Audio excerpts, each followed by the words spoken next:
Hello friends, आप सभी का स्वागत है हमारे यूट्यूब चैनल एग्ज़ाम क्रैक कर में। फ्रेंड्स, जैसा कि आप स्क्रीन पे देख पा रहे हैं, आज जो हम डिस्कस करने वाले हैं इग्नू के एमए पॉल साइंस का फर्स्ट ईयर का सब्जेक्ट भारत, लोकतंत्र और विकास, इंडिया, डेमोक्रेसी एंड डेवलपमेंट, जिसका सब्जेक्ट कोड है MPS 003 का बड़ा ही इंपॉर्टेंट टॉपिक उदारीकरण, लिबरलाइजेशन को डिस्कस करेंगे। इस वीडियो में हम देखेंगे कि किस तरह इस टॉपिक से बार बार हमसे क्वेश्चन पूछा जाता है।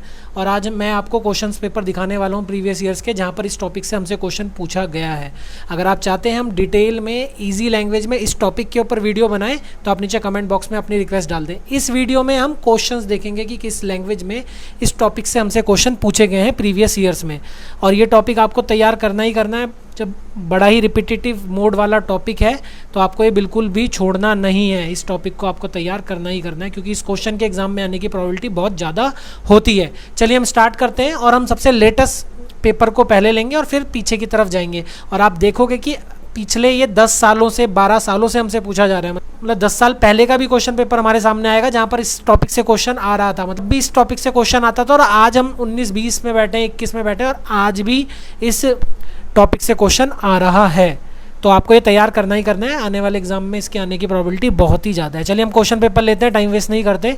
और सबसे पहले जो हम क्वेश्चन पेपर ले रहे हैं वो हाल ही में जो एग्ज़ाम हुआ है 2020 में दिसंबर में, वो हम ले लेते हैं।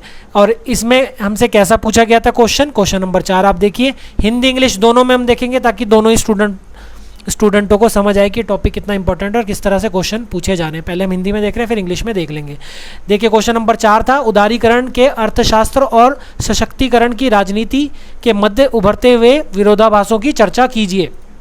इसका इंग्लिश ट्रांसलेशन भी हम देख लेते हैं। Question number 4, discuss the emerging contradiction between the economics of liberalisation and the politics of empowerment. अब इससे पहले का पूछा गया जून 2020 के सेशन में भी हमसे इस टॉपिक से क्वेश्चन पूछा गया था। और आप देख सकते हैं क्वेश्चन नंबर 6 आया था इस टॉपिक से, भारत में उदारवाद के आर्थिक परिणामों का विश्लेषण कीजिए। इसका इंग्लिश ट्रांसलेशन अगर हम देखें, question number 6, analyse the economic consequences of liberalism in India. अब इससे पहले का पूछा गया जून 2018 के सेशन में भी हमसे पूछा गया था इस टॉपिक से क्वेश्चन। और आप यहां देख सकते हैं क्वेश्चन नंबर 7, भारत में श्रमिक वर्ग पर उदारीकरण के प्रभाव की चर्चा करें। जिसका इंग्लिश ट्रांसलेशन कुछ इस तरह है, discuss the impact of liberalisation on working classes in India. अब इससे पहले का पूछा गया जून 2016 के सत्र में भी हमसे पूछा गया।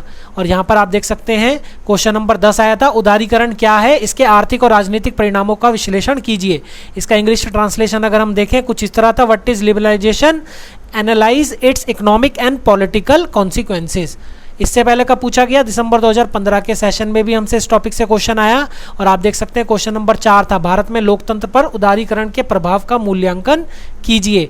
जिसका इंग्लिश ट्रांसलेशन कुछ इस तरह था, question number 4, evaluate the impact of liberalisation on democracy in India. इससे पहले 2013 के सत्र में भी हमसे इस टॉपिक से क्वेश्चन पूछा गया। और किस तरह पूछा गया आप देख सकते हैं, क्वेश्चन नंबर 7, भारत में उदारीकरण के आर्थिक परिणाम क्या हैं, व्याख्या करें। इंग्लिश ट्रांसलेशन अगर हम देखें, question number 7, what are the economic consequences of liberalisation in India, explain. अब इससे पहले का पूछा गया जून 2012 के सत्र में भी हमसे पूछा गया, क्वेश्चन नंबर 2 देख सकते हैं आप, उदारीकरण के अर्थशास्त्र और सशक्तिकरण की राजनीति संबंधी उभरते हुए विरोधाभास पर एक निबंध लिखें। बिल्कुल डिट्टो ये लैंग्वेज आगे भी हमसे पूछा था, पीछे हमने देखा था। क्वेश्चन नंबर 2 देखें, जिसका ट्रांसलेशन कुछ इस तरह है, write an essay on emerging contradiction between economics of liberalisation and the politics of empowerment. इससे पहले 2011 के दिसंबर सत्र में भी हमसे इस टॉपिक से क्वेश्चन पूछा गया। और यहाँ आप देख सकते हैं क्वेश्चन नंबर 10 का बी पार्ट, उदारीकरण और लोकतंत्र। इंग्लिश ट्रांसलेशन अगर हम देखें, लिबरलाइजेशन एंड डेमोक्रेसी। इससे पहले 2010 के सेशन में भी हमसे इस टॉपिक से क्वेश्चन पूछा गया था। और यहाँ आप देख सकते हैं क्वेश्चन नंबर 8, भारत में लोकतंत्र के संचालन के लिए उदारवाद के क्या परिणाम हैं। क्वेश्चन नंबर 8 का इंग्लिश ट्रांसलेशन अगर हम देखें, what are the consequences of liberalisation for the working of democracy in India. इससे पहले दिसंबर 2009 के सत्र में भी हमसे इस टॉपिक से पूछा गया। और किस तरह पूछा गया आप देख सकते हैं, क्वेश्चन नंबर 8, उदारीकरण और उसके आर्थिक प्रभावों पर लेख लिखें। इंग्लिश ट्रांसलेशन हम देखें, question number 8, write a note on liberalisation and its economic consequences.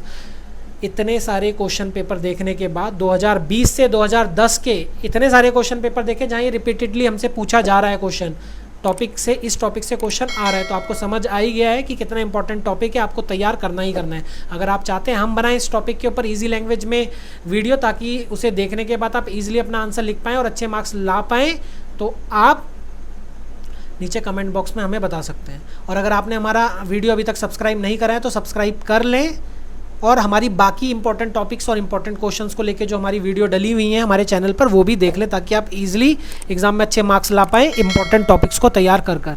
चलिए मिलते हैं इसी तरह की नई इन्फॉर्मेटिव वीडियो के साथ अपनी नेक्स्ट वीडियो में। Till then bye and thanks for watching.